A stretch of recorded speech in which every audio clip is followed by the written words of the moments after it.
À la question « Comment faut-il s'habiller pour un entretien d'embauche ?», en fait, la réponse est assez simple, c'est « Habillez-vous selon le dress code de la société pour laquelle vous postulez ». Ce qu'il faut dire qu'on ne s'habille pas de la même façon pour une banque, pour le secteur de l'assurance, pour la finance, que l'on va s'habiller pour une société de publicité, une société de communication. Il y aura forcément un dress code différent. Donc la chose qu'il faut faire, c'est demander, si vous passez par un cabinet de recrutement, quel est le dress code en vigueur dans la société. Ne pas hésiter à être, en cas d'ignorance sur le dress code en vigueur, si vous postulez directement, de s'habiller un petit peu plus que ce que vous pourriez imaginer, concevoir dans ce type de société. Dernier truc ou astuce, vous pourriez également, si vous ignorez complètement justement le dress code de la société, c'est pourquoi ne pas aller à la sortie des bureaux de la société pour laquelle vous postulez, vous comprendrez très vite quel est le dress code en vigueur.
Bonjour à tous, il vous est certainement arrivé en entretien de recrutement de devoir répondre à la question suivante.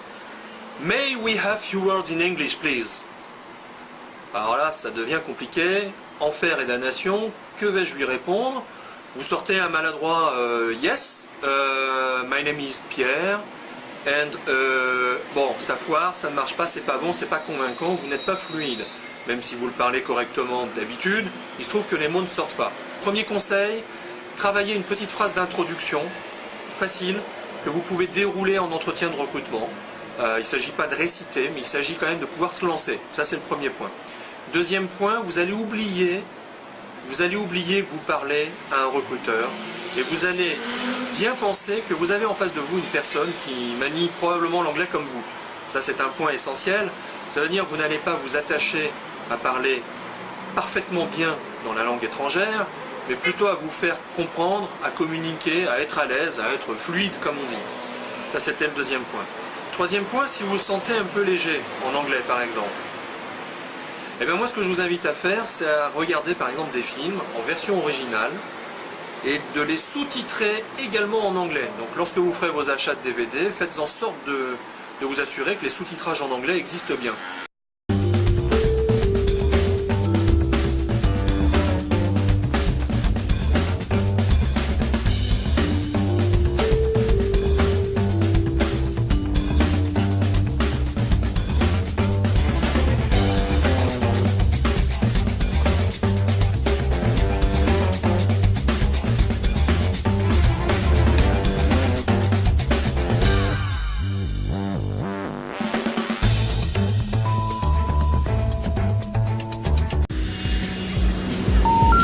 The number you have dialed has been changed. The new number is... Please note... I walk around with my head up in the clouds, just dreaming of when I would meet you. I fell down, behaving like a clown, and I'm thinking of what I have to do get you near me. Oh, can't you hear my call? Oh, can't you see me once and for all? I walk around with my head up in the clouds, just dreaming of the moment I'd meet